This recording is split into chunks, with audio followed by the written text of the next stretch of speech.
Hello, and welcome to The Sleepy Owl, a cozy nook where you can gently unwind and drift into a peaceful night's rest. Tonight, we're sharing another soothing story, one that can help settle your mind and foster a feeling of quiet calm. But first, let's take a moment to prepare our bodies and minds for a tranquil, rejuvenating sleep. Settle in comfortably, and with each slow inhale and gentle exhale, allow the day's worries to gradually fade away.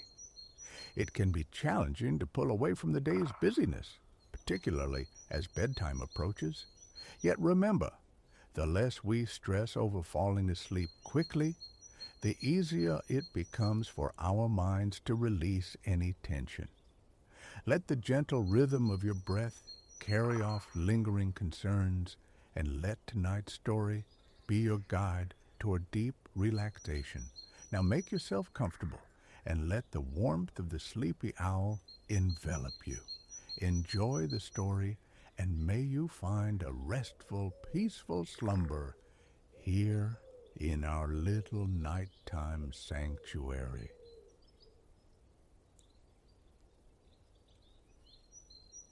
In days long faded from memory, a young woman named Alara dwelt in the embrace of the countryside, sharing a simple cottage with her mother, father, and a tumble of younger siblings.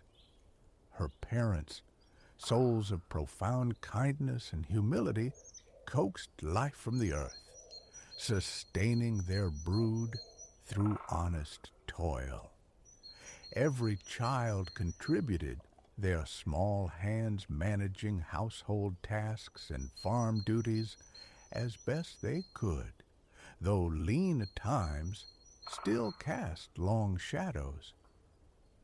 Ilara, being the eldest, shouldered responsibilities beyond her years, beyond the rhythms of washing clothes, aiding with meals, and watching over the little ones. Her spare moments were often consumed by the gentle whir of spinning wool into yarn, a vital craft with so many bodies to clothe. Winter found her nestled by the comforting warmth of the old stone hearth, her small white cat a coiled presence at her feet. But when warmth unfurled across the land, she craved a different vista, the kiss of fresh air. Elara might then be found with her spindle beneath the dappled shade of a tree or beside the murmuring song of a nearby stream.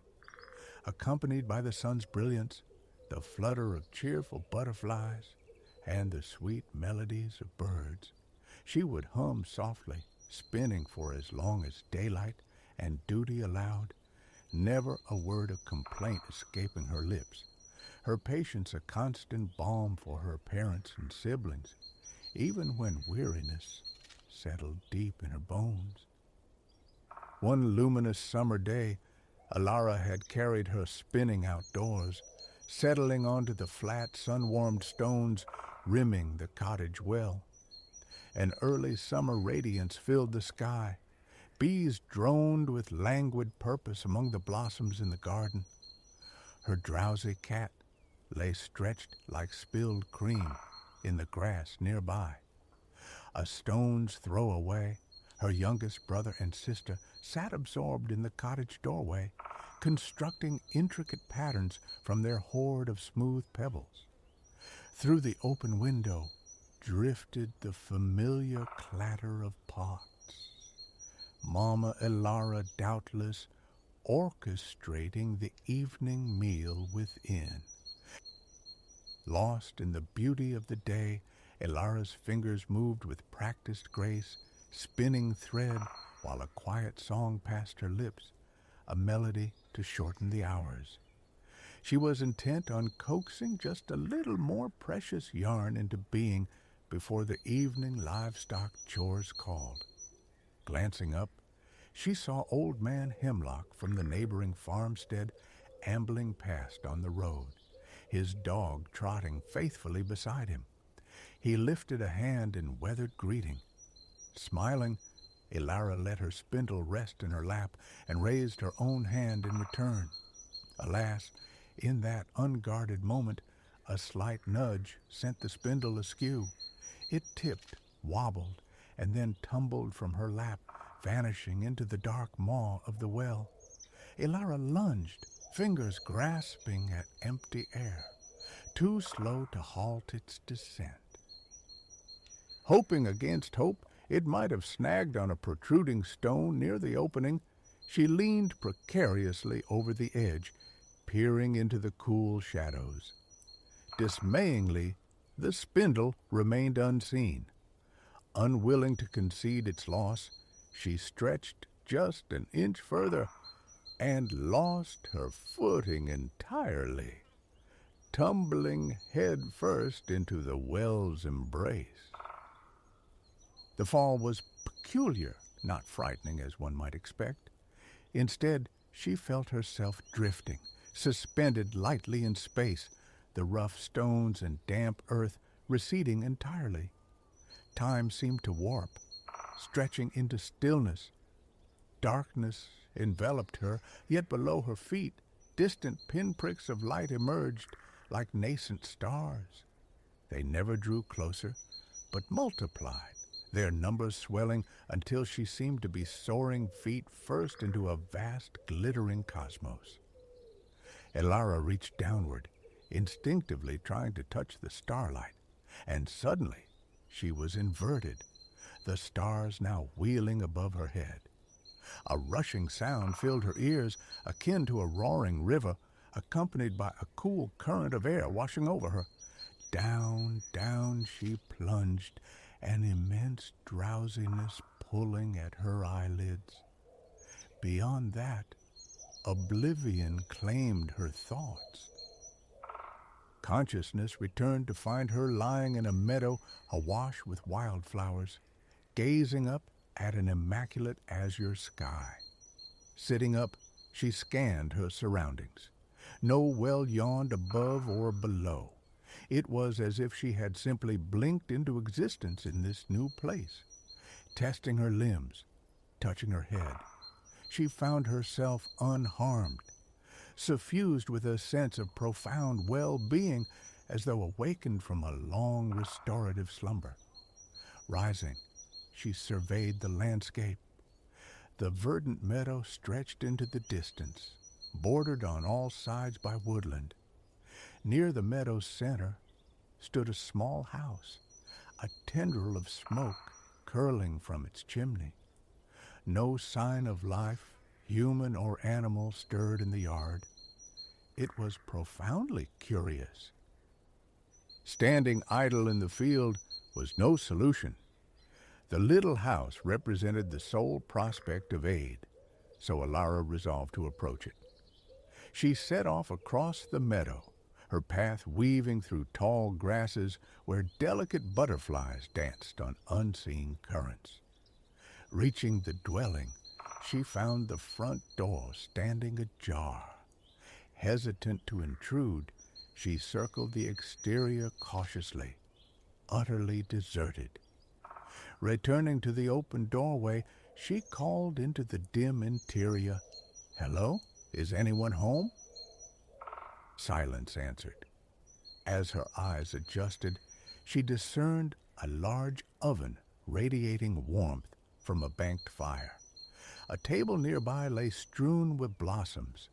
In a corner, barrels hinted at stored provisions. The place felt like a baker's sanctuary, momentarily abandoned. While Elara pondered her next move, faint, melodic voices startled her, seeming to emanate from the vicinity of the oven. Believing her senses tricked her, she edged closer, tilting her head.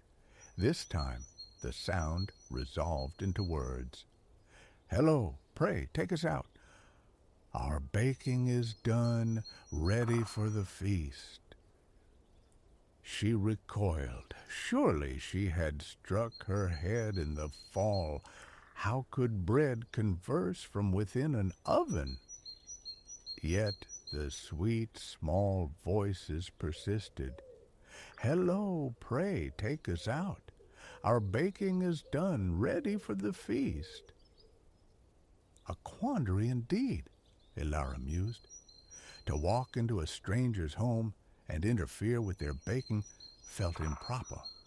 Yet surely the baker would prefer rescued loaves to charred remains, especially if a feast was imminent. Ultimately, her innate practicality won out. Locating the long-handled peel beside the oven, she opened the heavy door. Inside, a row of beautiful golden brown loaves sat perfectly baked. With careful movements, she used the peel to transfer them to the table to cool. Closing the oven door and replacing the peel, she stood back, hands on hips, regarding the cooling bread with quiet satisfaction. She knew she must press on. Hopefully the baker would return and appreciate her intervention. A less scrupulous person might have claimed a loaf as fair compensation, but Elara, leaving the bread untouched, turned somewhat reluctantly from the cottage, now fragrant with the glorious scent of fresh baking. No help was to be found here. Outside again, Elara noticed a faint path leading from the cottage door into the trees, suggesting frequent passage. Following this track seemed the most logical course, so she directed her steps toward the woods. It was a welcoming forest, not dense or forbidding. Sunlight filtered through the gently rustling canopy, creating luminous pools on the mossy ground. Squirrels performed arboreal acrobatics overhead, and birdsong filled the air. The path meandered pleasantly, crossing tiny brooks on stepping stones and winding around ancient, lichen-clad trunks. Elara wondered at her destination, but felt no fear, only a lightness of heart. She found herself humming again, enjoying the sylvan tranquility.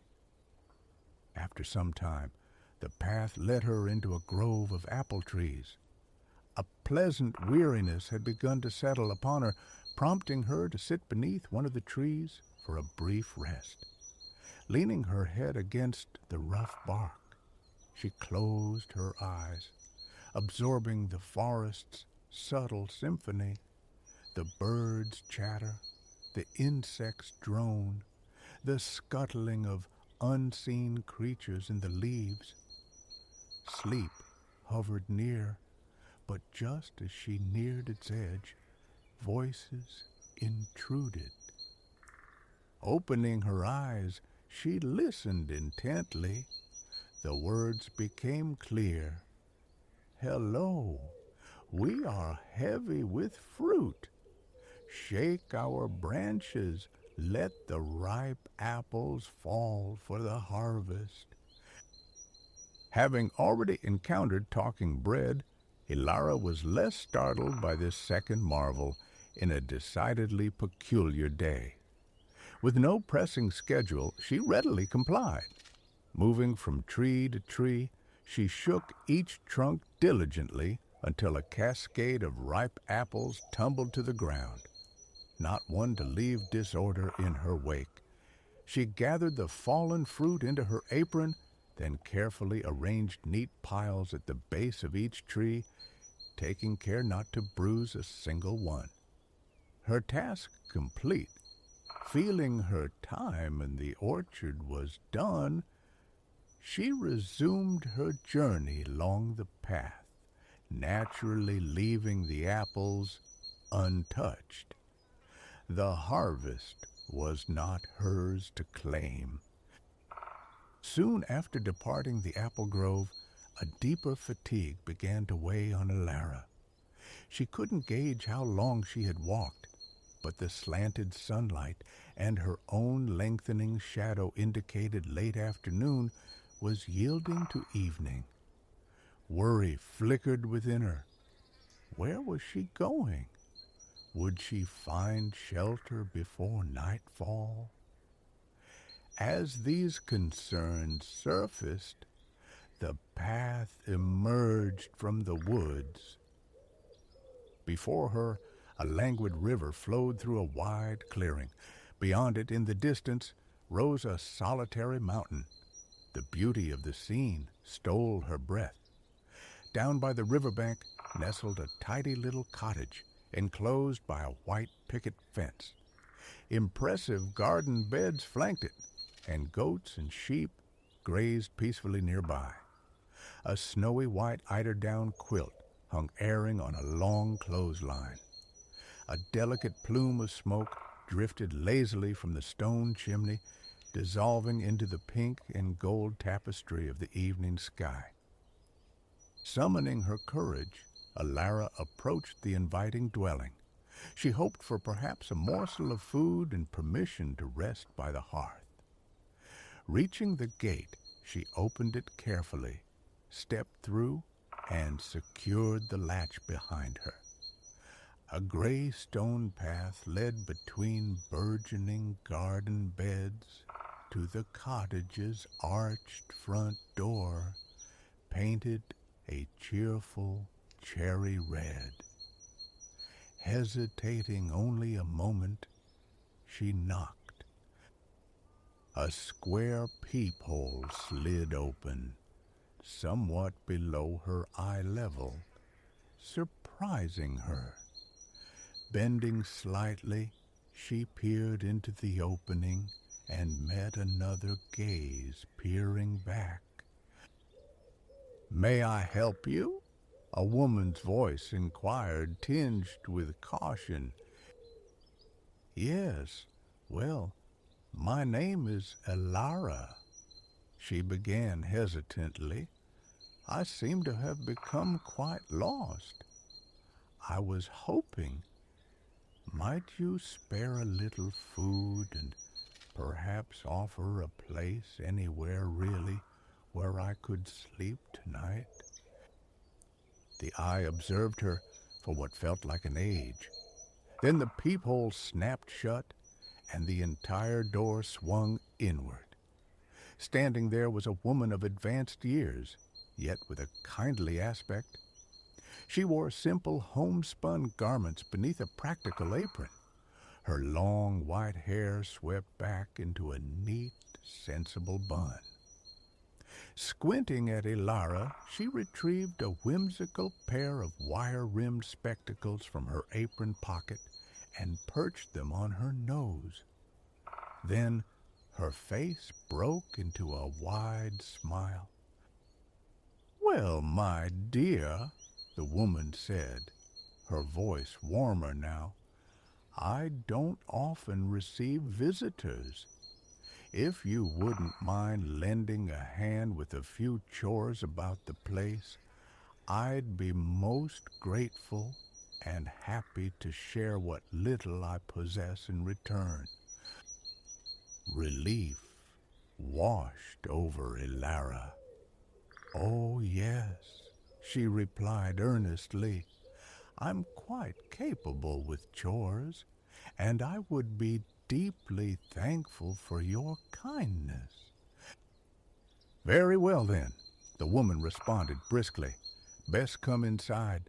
It's growing dark, and you need food and rest.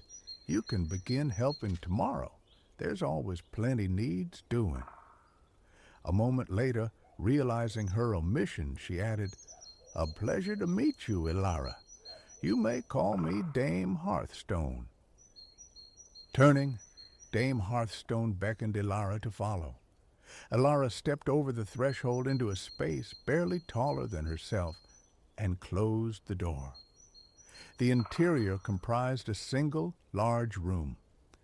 To her left stood a table and two chairs, with kitchen implements visible on a nearby counter.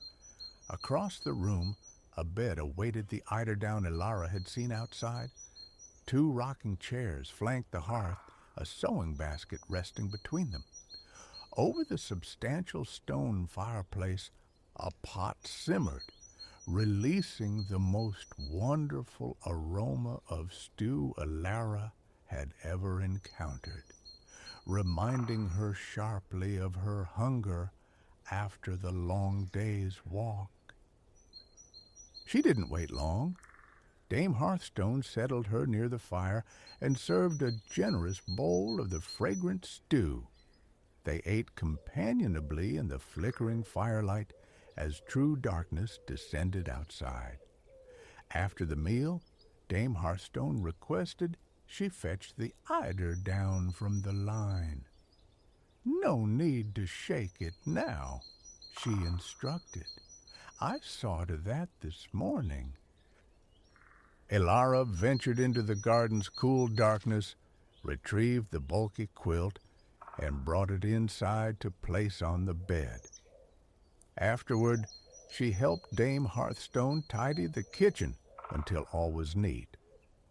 Without probing questions about Elara's origins or destination, the kind old woman produced a blanket and pillow from a wooden chest and prepared a comfortable bed for the weary traveler near the fire. "Sleep now," Dame Hearthstone said warmly. "We'll have a busy morning." The dancing flames were hypnotic, comforting. Gratefully, Elara lay down on the makeshift pallet. The occasional hoot of an owl or bleat of a goat drifted from outside. Within moments, she succumbed to a profound, dreamless sleep. Elara awoke with the sun, feeling more rested than she could recall ever being. Following a simple breakfast, she eagerly undertook the tasks Dame Hearthstone assigned. Many were familiar echoes of her farm life, tending goats, sheep, and chickens, washing dishes, tidying the cottage.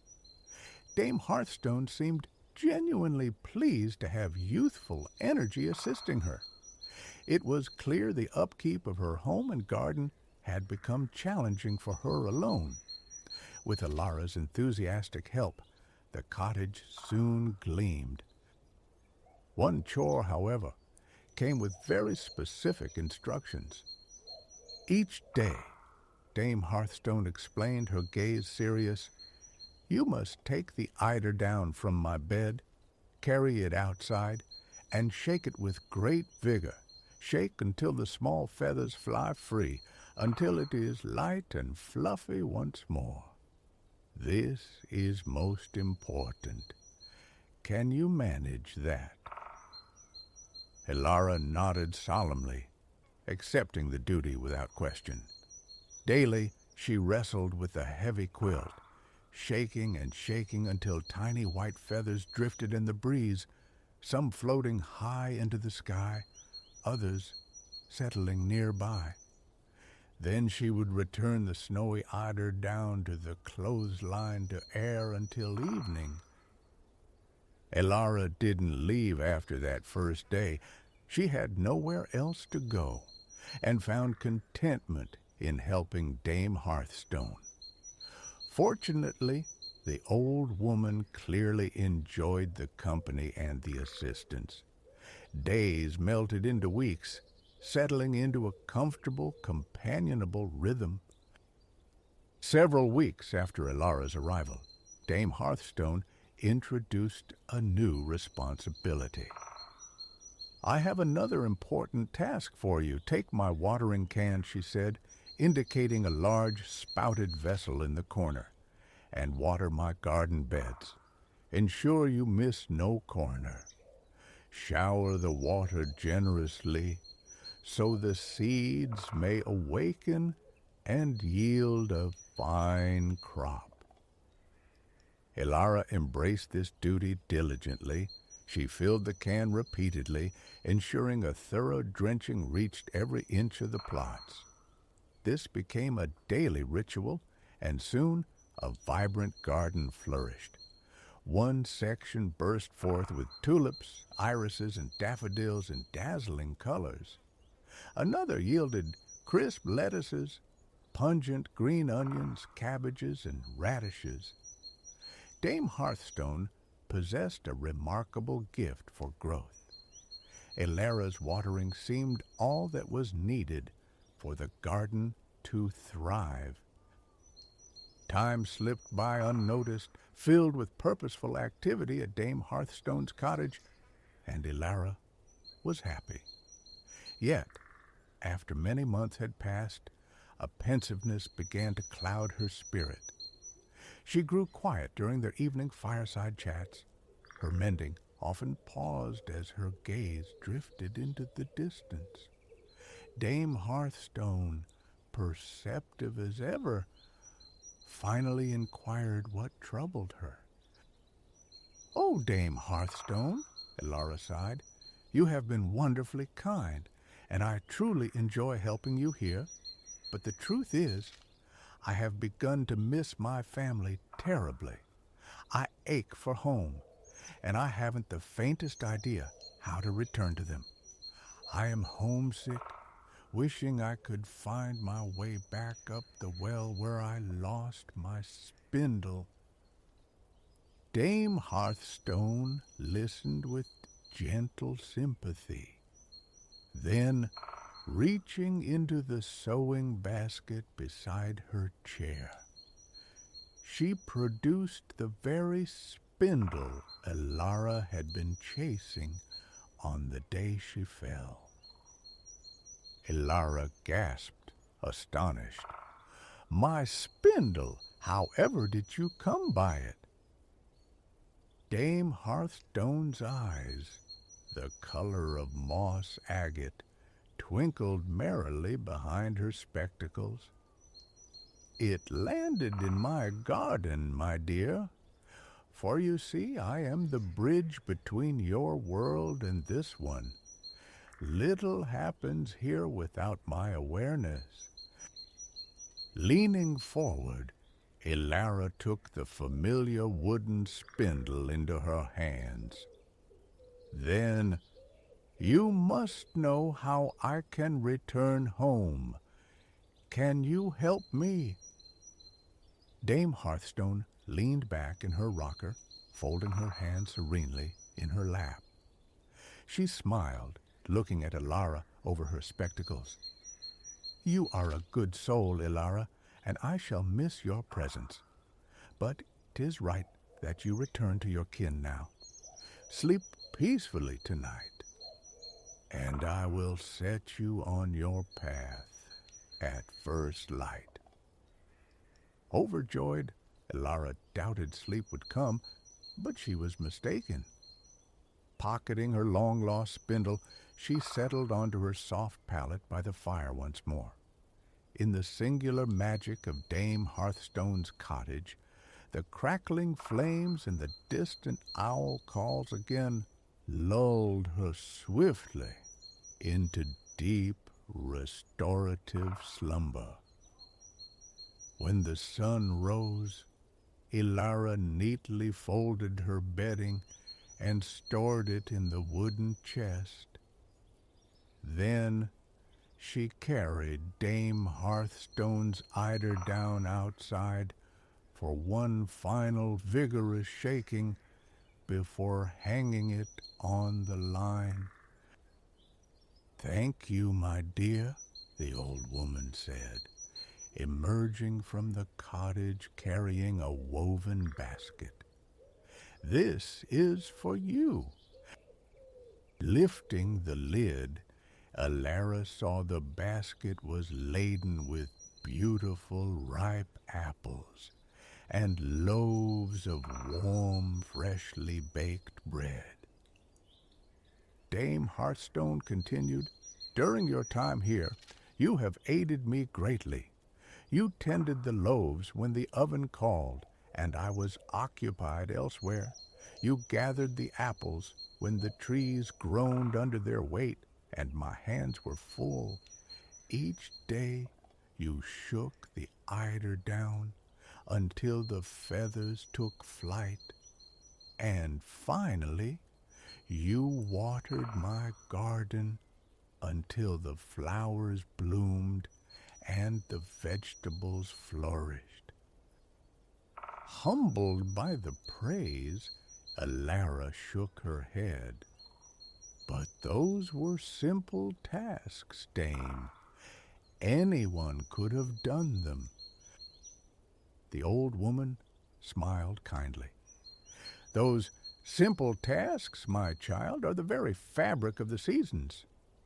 Tending the bread in the warm oven brings forth the golden summer days.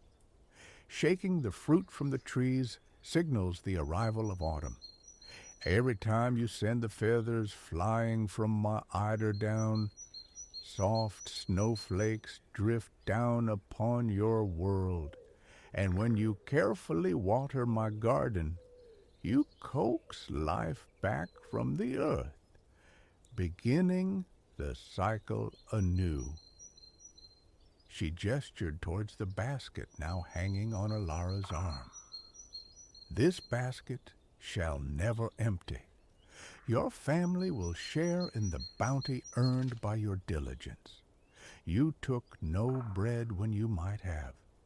You ate no apples from the trees. Now, I give them freely to you. Deeply moved by this extraordinary gift, which promised comfort and sustenance for her family for years to come, Alara hugged Dame Hearthstone tightly, thanking her with a full heart. Then, remembering her uncertainty, she asked, "Where must I go to find the way back?" Dame Hearthstone turned, gesturing toward the river. "You arrived through water, and so shall you return. Follow the river upstream. After several hours' walk, you will reach a great stone bridge. Cross over it. The moment your foot touches the far bank, you will be home." Alara asked wistfully, "Will I ever be able to return to see you again?" Dame Hearthstone clucked her tongue with gentle finality. "No, my child. Your journey here was a singular event not to be repeated. But I promise you this. When you feel the sun's warmth upon your face, when you watch the apples ripen and fall, when you see the snowflakes drift silently upon the world, when you hear the spring rain nourishing your garden, know that I am there with you."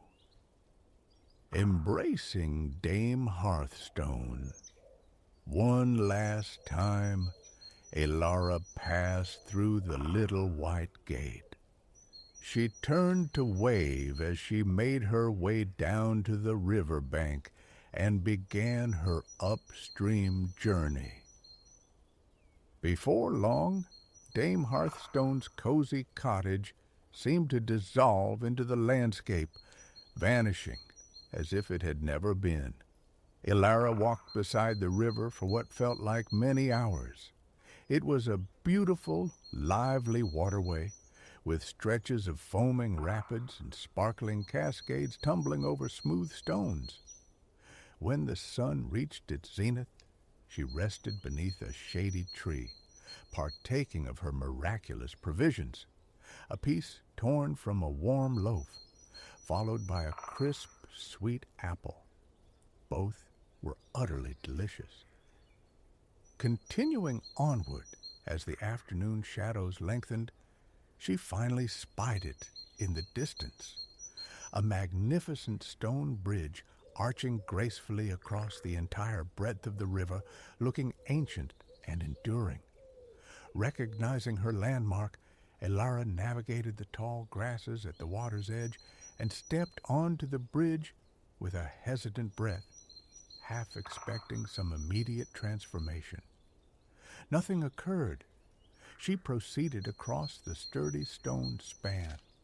Reaching the midpoint, she paused, set down her basket, and looked back the way she had come. Dame Hearthstone's dwelling was lost to sight, but the panorama was breathtaking, the river snaking toward the horizon, flanked by woodland and the distant mountain. Gazing down, she saw the river flowing deep and quiet beneath her. Taking one final look at the boundless blue sky, Elara retrieved her basket and walked toward the bridge's end. As she reached the far side, she held her breath. One foot landed on the grassy bank beyond the stonework. Nothing changed. A flicker of anxiety touched her. What if the magic failed? Closing her eyes, tightening her grip on the basket, she took the final step. A rushing sound filled her ears, the roar of a great river, and a cool current of air washed over her, just as it had in the well shaft. When she opened her eyes, she was standing in the familiar yard of her own home. A joyous clamor erupted as her family rushed out to greet her. Time, it seemed, had flowed concurrently in both worlds. Many months had indeed passed during her absence. They gathered around her, laughing and crying, each eager for the first embrace, desperate to hear the story of their beloved Elara. She, in turn, felt an overwhelming relief wash over her, the simple comfort of being home. That evening, by the familiar glow of the hearth, she recounted the wondrous tale of Dame Hearthstone to her wide-eyed siblings. Afterward, the entire family shared a hearty meal, courtesy of the miraculous basket of bread and apples, which, true to Dame Hearthstone's word, showed no sign of diminishing. Elara resumed her place within the family, taking up her chores once more, but now with a profound understanding, having witnessed firsthand how honest work truly turned the wheels of the world. And from that day forward, whenever Elara heard the soft patter of rain on the roof, or sat by the window with her spindle, watching feathery snowflakes drift lazily down to blanket the earth, she knew that far away, kind Dame Hearthstone was busy, her eiderdown receiving its daily vital fluffing just as it should be. Let the lens of imagination sharpen. Our scene unfolds upon a hushed street cradled within the metropolis, dusk having recently surrendered to night.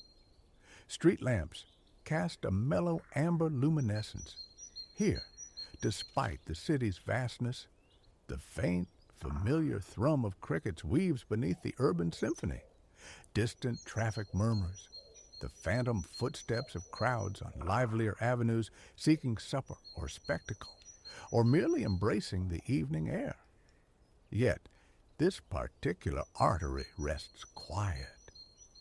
An infrequent automobile glides past, but mostly the pavement has known only the brief passage of dog walkers or those drawn towards brighter thoroughfares.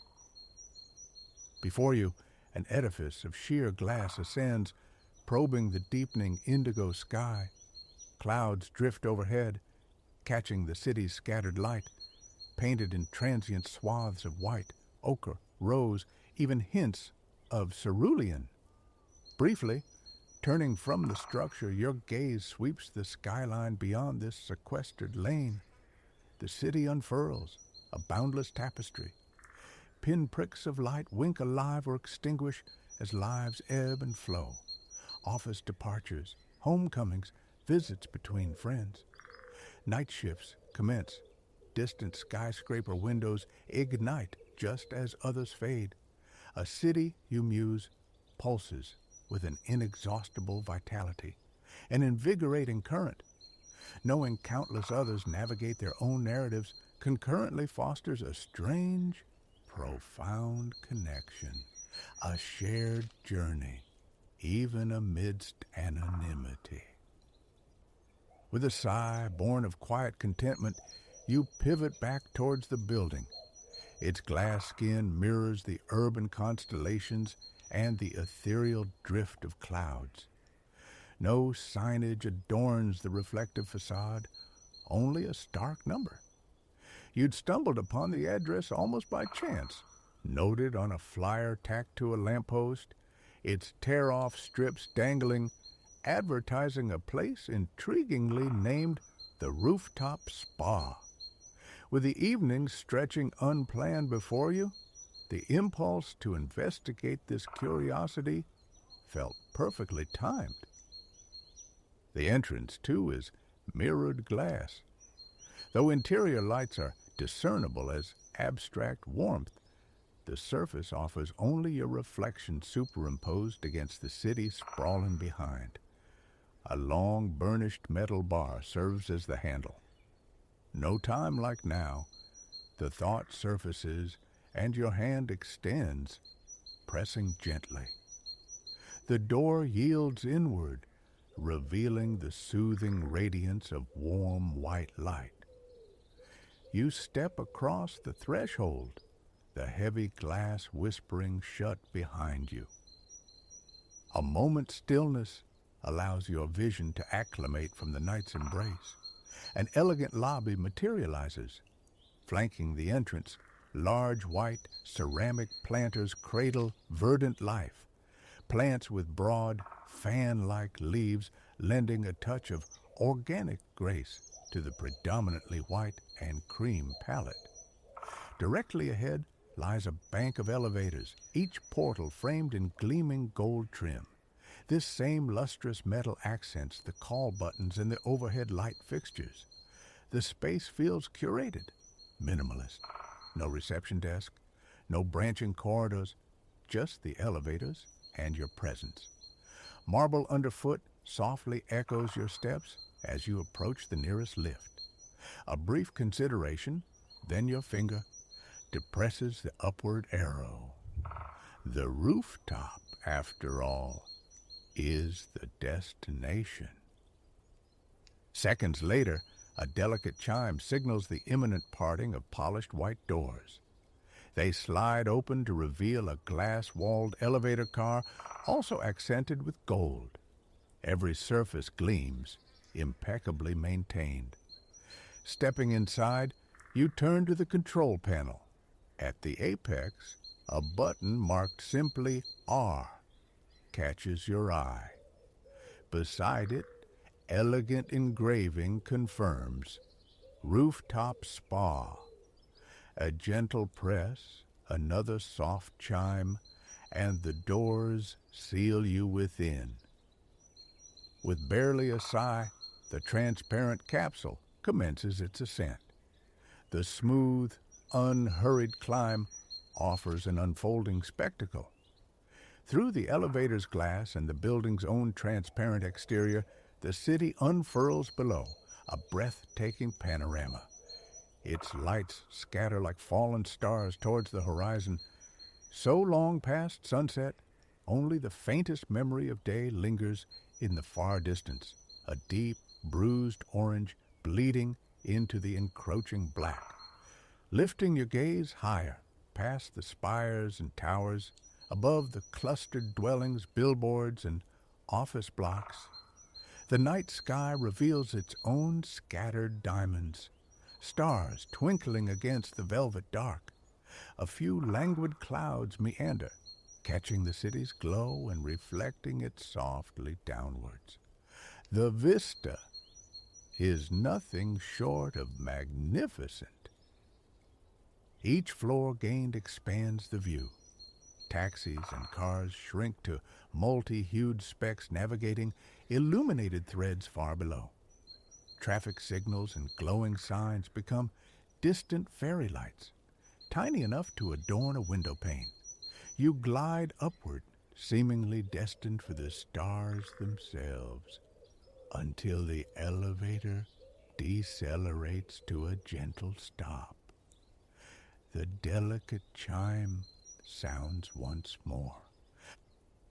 This time, the opening doors reveal an elegant waiting area. Each corner hosts large, leafy botanicals akin to those downstairs. their presence softened by hanging vines tracing patterns on the walls. To one side, a check-in desk stands, its front emblazoned in the same fanciful gold script, the Rooftop Spa. Behind it, a stunning waterfall feature dominates the wall, curtains of water cascading down glass into a shallow basin below. For a moment, you close your eyes, absorbing the tranquil murmur of flowing water. The sound instantly soothes, untangling knots of thought. A deep inhalation welcomes the newfound calm. The subsequent exhalation feels like release. Opening your eyes, you find someone now stands behind the desk, awaiting you. Her smile is warm, an invitation to approach. You recount finding the flyer, the name sparking a curiosity that led you here. Many find us that way, she replies, her voice soft. We are something of a hidden jewel. She expresses pleasure that your path led you here tonight.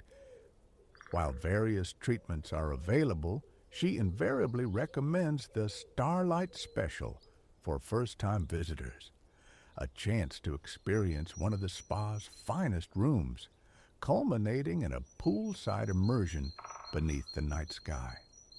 That sounds utterly restorative, you agree? She presents a plush robe and complimentary slippers, then gestures toward the hallway on the left. That way, when you are ready. You offer thanks, and a contented smile forming, proceed down the indicated corridor. The first door opens into a changing room. You don the robe. Its fabric is impossibly soft, a comforting embrace. It features generous pockets and a deep hood, which you momentarily pull up, rubbing the velvety material against your cheek, coaxing forth that satisfied smile. Letting the hood fall back, you slide your feet into the matching slippers. A perfect fit. You settle onto a simple yet elegant bamboo bench, seemingly sculpted from a single piece, bent and carved into its fluid form. Your mind traces its lines, pondering its creation, thoughts drifting into restful tangents. Lingering anxieties from the day have dissolved within this tranquil sanctuary. Curiosity and creative notions now have space to bloom. Mind and body alike seem to exhale, slowing from the frantic pace of the everyday. As you breathe, the soothing aroma of lavender permeates the air, unfurling a wave of relaxation through your limbs. Your eyelids grow heavy, focusing on the gentle fragrance.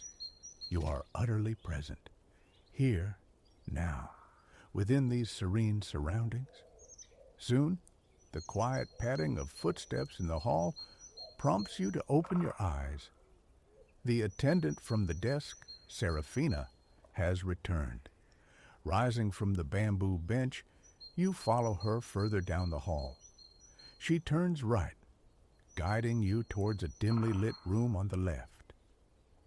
Once your eyes adjust to the lower luminescence, she ushers you into an adjoining space that steals your breath. 2 entire walls are sheer glass, framing an almost panoramic sweep of the city. At the room's heart, a square hot tub bubbles invitingly, its water infused with the lavender whose scent now perfumes the steam-laden air.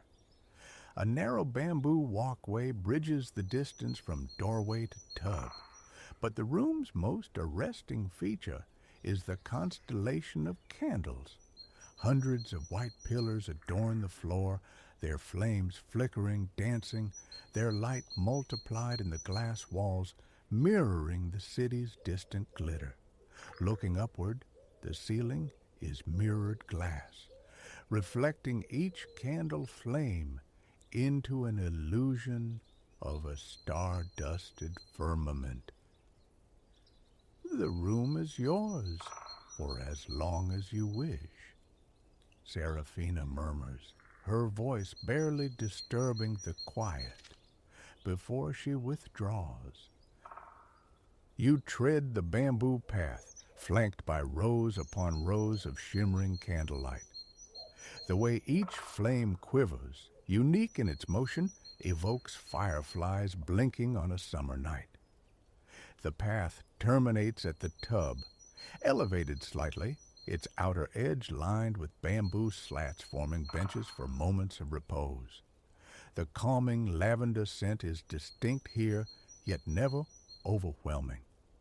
Closing your eyes, you could almost imagine standing amidst lavender fields swayed by a gentle breeze.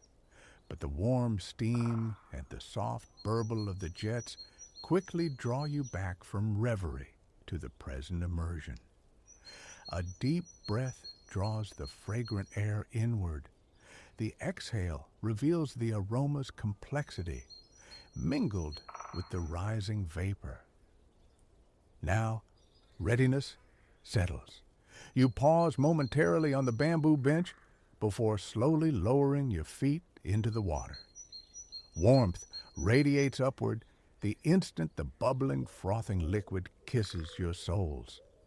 Unwilling to rush, you let your feet dangle just beneath the surface, feeling the effervescent churn beneath your toes. Then calmly you submerge them fully, soles, toes, heels, up to the ankles. Shifting your weight, the water climbs your shins, your calves. Finally, the moment arrives.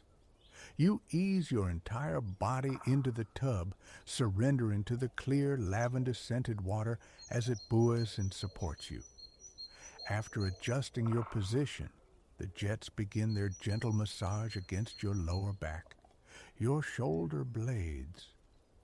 With each pulse of warmth and bubbles, muscles relinquish their tension, softening into profound relaxation. Settled, your gaze drifts out through the glass to the city below. Skyscrapers preside over apartment blocks, which in turn loom over parks where moonlight silvers the foliage of bushy trees. Headlights and tail lights stream along the busy streets, white and red ribbons crisscrossing the urban grid. High above, the city's own light paints the sky, yet a magnificent array of stars still pierces the veil. Peeking from behind wayward clouds drifting across the nocturnal expanse, time dissolves as you lose yourself in the tranquility, watching the city sparkle. How long you remain suspended in this state, immersed in the bubbling warmth, is uncertain. Eventually, a desire for coolness arises, a sense that another phase of this restorative evening awaits. Climbing from the hot tub, you wrap the soft robe around yourself, burrowing into its plush embrace. Soon, Serafina reappears. The final experience awaits outside, she says, her smile hinting at further wonders. The thought intrigues, anticipation quickens your step. She leads you from the candlelit sanctuary down another hallway.